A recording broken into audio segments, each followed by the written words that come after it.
Alright, so you made it, guys. So right now, Starfield discussions is pretty crazy right now. There's a lot of hilarious things being talked about in the game, and overall, 236,000 people in the game right now is not too shabby, especially when it comes to like a Bethesda title. And Bethesda games are mostly single player, except for Fallout 76 and of course Elder Scrolls Online. But they haven't had a true single player game in a long time, ever since Fallout 4. But everyone is talking about the pronouns, talking about how woke the game is, and how the game is a flop. But the game is also on Game Pass too, so I don't think Steam necessarily takes those numbers. And so Game Pass allows the players to basically play any game they want for, you know, a couple bucks a month, which is a great deal, to be honest. A lot of people want the pronouns removed, and you know, it kind of enforces, they think that it enforces, you know, an ideology on them, which, you know, everyone is entitled to their own opinion. Gacho says, what's with the lack of diversity in New Atlantis? Looks like every NPC is either black and or a woman. I'm not alone here. Right now I'm seeing black people with eye hairstyles. That's true, I have everywhere, and I can't tell if it's a bug or not. Is the procedural generation for NPCs busted, or do they expect us to be immersed with these Frankenstein NPCs? I find it distracting more than anything. And no, I definitely agree with that. There has been a bunch of weird NPCs that they don't really look like they belong there, and frankly a lot of them are really ugly, and I don't mean to offend. Well, of course, you know, don't be offended, and I don't care if you're offended. But like, there are some really, I don't know, they look like they don't belong there at all. And I'm fine with people that dress weirdly, because it could be the future. Fashion does change, but of course a white v-neck or a black v-neck with jeans will never get old. I can promise you that. I swear to God, that's gonna be here till the end of time. I for sure am not gonna be wearing a dress or one of those weird hats that those guys wear. And this guy ends it off with, this is a serious question, by the way, so spare me your better defensive replies. I want real responses only. White people don't play video games anymore. Hello, dude. Welcome to modern Western gaming, where being white, male, and or attractive is a sin. I mean, I can kind of agree with that. But there have been a bunch of weird NPCs. Like, there's this black NPCs that has like a really white straight hairstyle, and I don't know if in the future that they're gonna be able to, you know, just get straight hair in the future, but maybe that could be the case. I don't know. Bethesda seems to have an idea on that, and of course it could just be randomly generated, and everyone is just a bunch of random characters put together. Overall, I've seen a balance of sorts. I mean, there are a lot of colored people that are in the cities, but there's still quite a bit of, you know, white people or white colored skin. I was walking around New Atlantis and saw a bunch of minority NPCs shouting, "We are woke! We are woke," around defenseless white male. Finally, security showing up and asks, "Is this man hurting minorities?" And they also yes to the rest of the white guy. Oh man, dude, these guys are jokers, absolute jokers, man. This one is just a killer. I can't wait for white NPC mod. Starfield is a space game, but for some weird reason, only thing you're seeing are black NPCs or Asian NPCs. White NPCs are nowhere. This game is feeling like you're in Africa or Asia. Hopefully modders will take care of this problem. I don't know if this guy's joking or not, but I mean, this would be a really good troll if it was. I mean, overall, I feel like it's pretty balanced. It is half and a half. I haven't really noticed too much. This guy's like, there's already a mod out there that removes most black NPCs but keeps white and Asian. Dude, it can't be serious, man. That is actually, I don't think it's not on Nexus for sure. It can't be on Nexus mods. But I mean, if you want to have some fun, go ahead to the Starfield discussions and read everyone's comments, because it is quite an interesting discussion, I'll tell you what. And some people are getting banned or flagged just for stating their opinions, and I think Steam is probably going to mark them as hate speech, but what are you going to do about it? I think this has been a funny experience. I'm probably going to talk more about Starfield and make another video. I just thought this was super funny to read and showcase to you guys if you guys haven't been paying attention. Thanks for watching, guys. Hope you guys enjoyed this. Just more Starfield stuff coming out very soon. Bye-bye.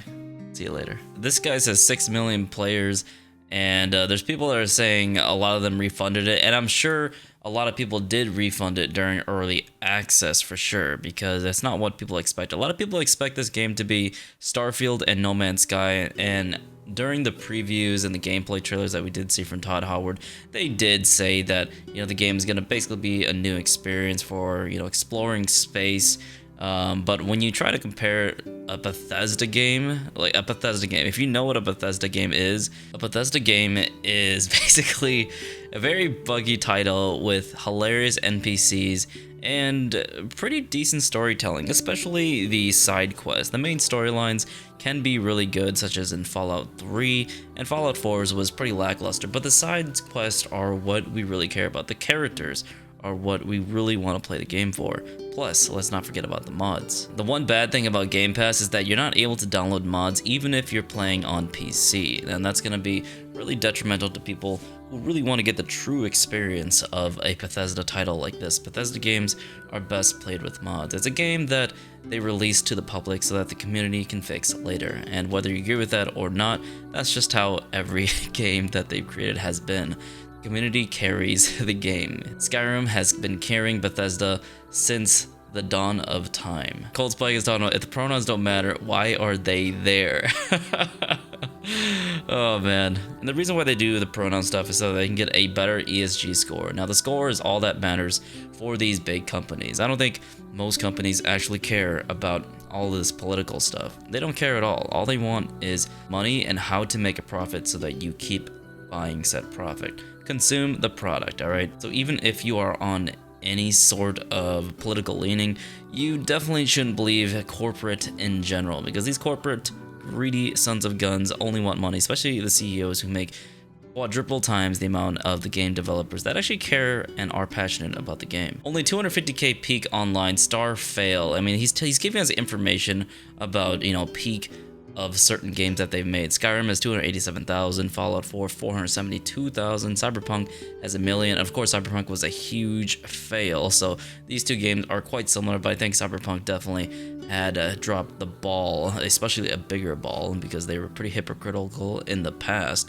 Halo Infinite 272, and of course Halo Infinite also failed as well. Baldur's Gate 3, this is a huge change, a huge shift in the gaming community where people expected actually finished products. Supposedly the success of Fallout 76, which tarnished the reputation of Bethesda, which possibly could be true, is affecting, but 76 has been, improved over the years already, and a lot of people have said that they've enjoyed the experience after a bunch of work has been put into it after a couple of years. Or is this a dead-on arrival brand that we'll have to take the rap for? What do you guys think? And a lot of people are disagreeing with them. Game Pass's game has 2 million players on all platforms.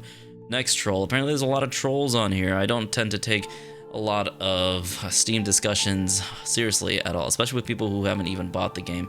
Just go look on their profile if they keep it public. Life was better. I didn't run into some shit. Bad opinion. He's got bad too. That's actually hilarious. There's 6 million players on Game Pass. Do not forget about the 6 million. Skyrim released on 3 platforms, so it has higher numbers. Fallout 4 released on 3 platforms. Cyberpunk 2070 released on 5 platforms. That is a good point. It released on old gen and it failed miserably. New gen was doable and PC was also just fine. I didn't have any issues with it when I had bought the game at the time, even on release. Steam numbers definitely don't determine the end-all be-all for a game. Now this guy kind of has a good point. Game Pass only reinforces it as a failure. People aren't interested in buying the game, they'd rather rent it. But I think I have a counter argument to this, because Game Pass is just cheaper in general. It's better for gamers because people just want to try out games these days anyways. If you really want to support the company, sure, you can spend $70, which I think is a pretty huge price hike, and support the developers for their next project. However, a lot of people in this economy, they don't want to spend that much money, and they'd rather be able to just use that time and money and effort into one single game that they want to try out just for a couple bucks a month, and they can cancel Game Pass whenever they want. One important thing that I'd like to point out is that Cyberpunk also has been a game that has been improved over the course of time, and now players are actually saying the game is good now. So Starfield is basically going to become the same thing, but overall it seems like it has gotten a really positive review. If you see here, it's quite frankly really positive. 82% of the 25,000 user reviews for this game are positive, and that's really good. The game itself, as I've said before, is a Bethesda game. It's a good Bethesda game that really, goes back to the single player experience that Bethesda has been really good at and been renowned for.